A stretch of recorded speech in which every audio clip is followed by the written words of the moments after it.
Hello friends, welcome back to your own YouTube channel clear vision. So आज 11 अक्टूबर है और दोस्तों आज मैं आप लोगों के लिए डेली करंट अफेयर्स हर रोज की तरह लेके आया हूँ। सो स्टार्ट करते हैं आज की पहली न्यूज़ से। प्लीज़ इस वीडियो को इन तक सुने, लाइक करें, शेयर करें। तो पहले करंट अफेयर्स ये रहा आपके सामने। गोवा बना पहला हर घर जल राज्य। गोवा प्रत्येक ग्रामीण घर में पेयजल कनेक्शन प्रदान करके देश का पहला हर घर जल राज्य बन गया है। राज्य ने 2,30,000 ग्रामीण परिवारों को पेयजल कनेक्शन प्रदान किया है। 191 ग्राम पंचायतों में उत्तर गोवा में 1,65,000 ग्रामीण परिवार और दक्षिण गोवा में 98,000 ग्रामीण परिवार नल कनेक्शन के माध्यम से सुनिश्चित पाइपलाइन से पूरी तरह से संतृप्त हैं। नेक्स्ट, जयजीत सिंह बने नए एटीएस प्रमुख महाराष्ट्र। महाराष्ट्र सरकार ने अतिरिक्त पुलिस महानिदेशक जयजीत सिंह को राज्य के आतंकवाद विरोधी दस्ते एटीएस का प्रमुख नियुक्त किया है। वर्तमान में एडीजी एंटी करप्शन ब्यूरो के पद पर तैनात श्री सिंह अब एटीएस के प्रमुख होंगे। 1990 बैच के आईपीएस अधिकारी सिंह देवेन भारती का स्थान लेंगे। एडीजी राज्य सुरक्षा निगम के रूप में स्थानांतरित किया गया है। नेक्स्ट, वीजा सेवाओं का पुनरारंभ। ढाका में भारत के उच्चायोग ने बांग्लादेशी नागरिकों के लिए कई श्रेणियों में वीजा सेवाओं को फिर से शुरू करने की घोषणा की है। चिकित्सा, व्यवसाय, रोजगार, प्रवेश और पत्रकार श्रेणी के लिए सेवाओं को पुनरारंभ किया गया है। बांग्लादेश भारत में विदेशी पर्यटकों की सबसे बड़ी संख्या भेजता है। बड़ी संख्या में बांग्लादेशी नागरिक चिकित्सा उद्देश्यों के लिए और छात्रों के रूप में भारत आते हैं। नेक्स्ट, सहयोग करेंगे जापान मंगोलिया। जापान और मंगोलिया के विदेश मंत्री एक फ्री और ओपन इंडो पैसिफिक को बढ़ावा देने में सहयोग करने के लिए सहमत हुए हैं। इस कदम को क्षेत्र में चीन की बढ़ती मुखरता का मुकाबला करने के लिए एक कदम के रूप में देखा जा रहा है। क्वाड देश भारत, संयुक्त राज्य अमेरिका, ऑस्ट्रेलिया और जापान के विदेश मंत्रियों की टोक्यो में आयोजित हालिया बैठक ने फ्री और ओपन इंडो पैसिफिक के लिए अधिक देशों का समर्थन प्राप्त करने पर सहमति व्यक्त की थी। नेक्स्ट,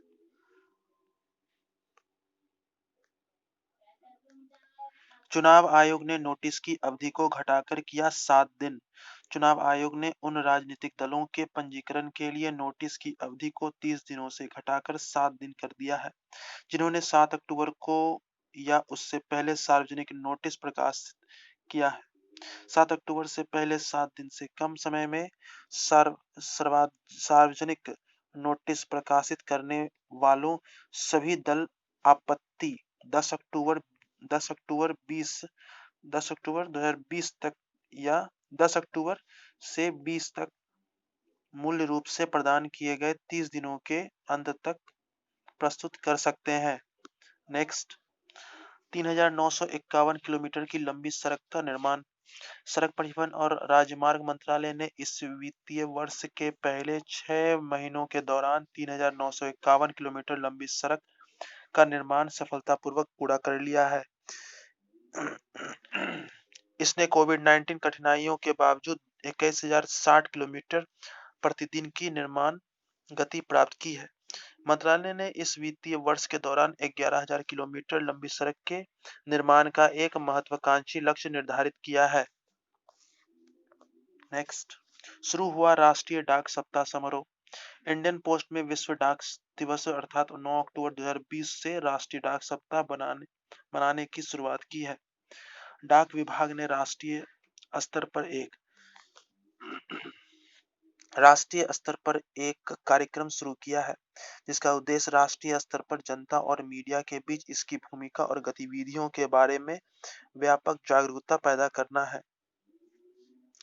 डाकघर में नागरिक नागरिक केंद्रीय सेवाओं के बारे में जागरूकता पैदा करने के लिए एक ऑनलाइन अभियान चलाया जाएगा। नेक्स्ट, देश भर में बांस के समूह को स्थापित करेगी सरकार। सरकार देश भर में बांस के समूह की स्थापना करेगी। इसकी शुरुआत जम्मू और कश्मीर से की जाएगी। पूर्वोत्तर क्षेत्र में विकास राज्य मंत्री डॉक्टर पूर्वोत्तर क्षेत्र विकास राज्य मंत्री डॉक्टर जितेंद्र सिंह ने अपने मंत्रालय की एक उच्च स्तरीय बैठक की अध्यक्षता करते हुए यह बात कही। बांस की टोकरी, अगरबत्ती और बांस की लकड़ी का कोयला बनाने के लिए जम्मू, कटरा और सांबा क्षेत्रों में 3 बैम्बू क्लस्टर विकसित किए जाएंगे। नेक्स्ट, भारत ने किया रुद्रम मिसाइल का सफल परीक्षण। भारत ने 9 अक्टूबर 2020 को पूर्वी तट से सुखोई 30 लड़ाकू विमान से डीआरडीओ द्वारा विकसित रुद्रम एंटी रेडिएशन मिसाइल का सफल परीक्षण किया है। यह मिसाइल भारतीय वायुसेना के लड़ाकू विमानों के लिए हवाई श्रेष्ठता सामरिक क्षमता प्रदान करेगी। इसे दुश्मन निगरानी, रडार ट्रैकिंग और संचार प्रणालियों को नष्ट करने के लिए ऊंचाई की एक अलग सीमा से लॉन्च किया जा सकता है। नेक्स्ट, वन और वन्यजीव हेल्पलाइन 1926। उत्तराखंड के मुख्यमंत्री त्रिवेंद्र सिंह रावत ने वन और वन्यजीव हेल्पलाइन नंबर 1926 लॉन्च किया है। यह वनों की सुरक्षा और मानव वन्यजीव संघर्ष से निपटना सुनिश्चित करेगा। यह हेल्पलाइन जंगलों और वन्यजीवों से जुड़ी इन शिकायतों को हल करने में तभी उपयोगी साबित होगी जब इस पर प्राप्त शिकायतों को तेजी से किया जाएगा। नेक्स्ट, उत्तराखंड ने किया आपदा प्रबंधन प्रणाली का उन्नयन। उत्तराखंड के मुख्यमंत्री त्रिवेंद्र सिंह रावत ने राज्य आपदा प्रतिक्रिया बल की नवीनतम क्विक डिप्लॉयमेंट एंटनी तकनीक का उद्घाटन किया है। इसका उद्देश्य किसी भी नेटवर्क क्षेत्र में निम्न में आपातकालीन स्थितियों के दौरान दूरस्थ स्थानों पर संचार स्थापित करना है। QDA तकनीक उपग्रह संचार पर आधारित है जो ऑडियो या वीडियो कॉल भेजने और प्राप्त करने में मदद करती है। Next, DBT BIRAC clean tech demo park का उद्घाटन। केंद्रीय विज्ञान और प्रौद्योगिकी मंत्री डॉक्टर हर्षवर्धन ने नई दिल्ली में DBT BIRAC clean tech demo park का उद्घाटन किया। बारामुल्ला ड्रेन साइट पर क्लीन टेक डेमो पार्क जैव प्रौद्योगिकी विभाग की पहल है जो नवीन वेस्ट टू वैल्यू प्रौद्योगिकियों का प्रदर्शन करेगा। इसका उपयोग जैव प्रौद्योगिकी विभाग के सहयोग से अभिनव वेस्ट टू वैल्यू प्रौद्योगिकियों का प्रदर्शन करेगा। इसका उपयोग जैव प्रौद्योगिकी विभाग के सहयोग से अभिनव वेस्ट टू वैल्यू प्रौद्योगिकियों को प्रदर्शित करने के लिए किया जाएगा। नेक्स्ट, उत्तराखंड के मुख्यमंत्री ने किया योजना का शुभारंभ। उत्तराखंड के मुख्यमंत्री त्रिवेंद्र सिंह रावत ने सौर ऊर्जा कृषि द्वारा स्वरोजगार के लिए मुख्यमंत्री सौर स्वरोजगार योजना शुरू की है। योजना का उद्देश्य हरित ऊर्जा के उत्पादन को बढ़ावा देने और राज्य के युवाओं और प्रवासियों को रोजगार और स्वरोजगार के अवसर प्रदान करना है। इस योजना के प्रत्येक लाभार्थी को 25 किलोवाट और सौर संयंत्र आवंटित किए जाएंगे। नेक्स्ट, आंध्र मुख्यमंत्री ने शुरू की जगन्ना विद्या कनुका योजना। आंध्र प्रदेश के मुख्यमंत्री जगन मोहन रेड्डी ने सरकारी स्कूलों में पढ़ने वाले छात्रों के लिए जगन्ना विद्या कनुका योजना शुरू की है। पाठ्य पुस्तकों, स्कूल की वर्दी आदि की आपूर्ति में होने वाली देरी का अंत करते हुए इस योजना का उद्देश्य सरकारी स्कूलों की गुणवत्ता और नामांकन में सुधार करना है। स्कूल किट माता-पिता के लिए राहत लाएंगे और नए शैक्षणिक वर्ष के खर्च को बचाएंगे। नेक्स्ट, केरल सरकार ने किसानों के लिए गठित किया कल्याण बोर्ड। देश में पहली बार केरल सरकार ने राज्य में किसानों के उत्थान के लिए कल्याण कोष बोर्ड बनाने का निर्णय लिया है। इसे केरल कार्सका क्षेम निधि बोर्ड के नाम से जाना जाएगा। कैबिनेट ने यह भी तय किया कि डॉक्टर पी राजेंद्रन को बोर्ड के अध्यक्ष के रूप में नियुक्त किया जाएगा।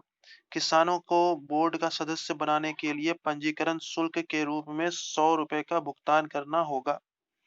नेक्स्ट, विश्व खाद्य कार्यक्रम को नोबेल शांति पुरस्कार।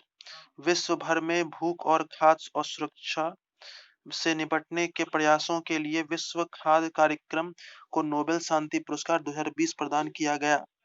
ओस्लो में नोबेल कमेटी के अध्यक्ष बेरिट रीस एंडरसन द्वारा घोषणा की गई थी। विश्व खाद्य कार्यक्रम खाद्य सुरक्षा को शांति का साधन बनाने के में बहुपक्षीय सहयोग में महत्वपूर्ण भूमिका निभाता है। नेक्स्ट, पंपोर में स्थापित अनुसंधान केंद्र। काले जीरे का उत्पादन बढ़ाने के लिए जम्मू और कश्मीर सरकार ने जम्मू और कश्मीर के पंपोर जिलों में इसकी खेती के लिए एक अनुसंधान केंद्र स्थापित किया है। काला जीरा, जिसे शाही या काला जीरा के रूप में भी जाना जाता है, कश्मीरी व्यंजनों में एक आवश्यक घटक है क्योंकि इसका उपयोग विभिन्न व्यंजनों के स्वाद को बढ़ाने के लिए किया जाता है। इससे पहले इसकी खेती घाटी के केवल मुट्ठी भर स्थानों में की जाती थी। नेक्स्ट, पीयूष गोयल को अतिरिक्त प्रभार। केंद्रीय मंत्री पीयूष गोयल को उपभोक्ता मामले, खाद्य और सार्वजनिक वितरण मंत्रालय का अतिरिक्त प्रभार सौंपा गया है। उन्हें लोक जनशक्ति पार्टी के संस्थापक और केंद्रीय मंत्री रामविलास पासवान की मृत्यु के बाद अतिरिक्त प्रभार दिया गया। गोयल वर्तमान में एनडीए के नेतृत्व वाली सरकार में रेल मंत्री और वाणिज्य और उद्योग मंत्री के रूप में सेवारत हैं। नेक्स्ट, सूरत ड्राफ्ट डेवलपमेंट प्लान 2035 को मंजूरी। गुजरात सरकार ने सूरत के लिए ड्राफ्ट डेवलपमेंट प्लान 2035 को मंजूरी दी है। मुख्यमंत्री विजय रूपानी ने सूरत शहरी विकास प्राधिकरण द्वारा तैयार सूरत डीडीपी 2035 के लिए अपनी सहमति दी। अगले 15 वर्षों के लिए विकास योजना की मंजूरी के साथ लगभग 850 हेक्टेयर भूमि विकास के लिए उपलब्ध होगी। सूरत देश की तेजी से विकसित होने वाले शहरों में से एक है। नेक्स्ट, चिप निर्माता आर्म के साथ माइक्रोसॉफ्ट की साझेदारी। सॉफ्ट बैंक के स्वामित्व वाले यूके चिप मेकर आर्म ने माइक्रोसॉफ्ट के साथ साझेदारी की है। यह एक एज्योर आधारित टूल बनाएगा जो डेवलपर्स को arm based internet of things device से एज्योर क्लाउड में डेटा ट्रांसफर करने में सक्षम करेगा। यह साझेदारी डेवलपर्स के लिए बुद्धिमान कंप्यूटर विजन सक्षम कैमरों, कनेक्टेड वाहनों, एआई गेटवे और बुद्धिमान उपकरणों जैसे आर्म आधारित उपकरणों की एक विस्तृत श्रृंखला को आसान करेगी। नेक्स्ट, महामारी से 150 मिलियन लोग होंगे गरीबी के अधीन। विश्व बैंक ने अपनी रिपोर्ट में कहा कि कोरोना वायरस महामारी 2021 के अंत तक 150 मिलियन लोगों को अत्यधिक गरीबी में धकेल सकती है। अतिरिक्त 88 मिलियन से 115 मिलियन लोग अत्यधिक गरीबी की ओर जाएंगे, अर्थात जिन्हें एक दिन में $1.90 से कम पर रहने वाले के रूप में परिभाषित किया गया है। इसका अर्थ यह होगा कि विश्व की 9.1 से 9.4% आबादी 2020 में अत्यधिक गरीबी के अधीन रहेगी। नेक्स्ट, विनिर्माण हब स्थापित करने के लिए करेगा तमिलनाडु। तमिलनाडु की मार्गदर्शक नोडल निवेश संवर्धन और सुविधा एजेंसी ने विश्व आर्थिक मंच के साथ भागीदारी की है। यह तमिलनाडु में भारत का पहला उन्नत विनिर्माण केंद्र स्थापित करेगा। AMHUB चौथी औद्योगिक क्रांति द्वारा लाए गए क्षेत्रीय अवसरों की पहचान करके और इन्हें संबोधित करके तमिलनाडु में उत्पादन पारिस्थितिकी तंत्र की मदद करेगा। नेक्स्ट, 7 कार्बनिक प्रदूषकों का विशोधन। केंद्रीय मंत्रिमंडल ने Stockholm convention on percent organic pollutants pollutants के तहत सूचीबद्ध 7 रसायनों के विशोधन को मंजूरी दी है। मंत्रिमंडल ने प्रक्रिया को सुव्यवस्थित करने के लिए घरेलू नियमों के तहत पहले ही विनियमित पीओपी के संबंध में अपनी शक्तियां केंद्रीय विदेश और पर्यावरण, वन और जलवायु परिवर्तन मंत्री को पुष्टि करने के लिए अपनी शक्तियां सौंप दी। सो फ्रेंड्स, आज के ये करंट अफेयर यही समाप्त होती है। आई होप आप लोग ने इसे पूरा एंड तक सुना होगा। अगर लाइक नहीं किया तो प्लीज लाइक करें, इसे प्लीज थोड़ा सपोर्ट करें। तो कल मिलते हैं फिर नई खबरों के साथ, नई डेली करंट अफेयर, कुछ नए इंटरेस्ट खबरों के साथ। तब तक के लिए बाय एंड थैंक यू।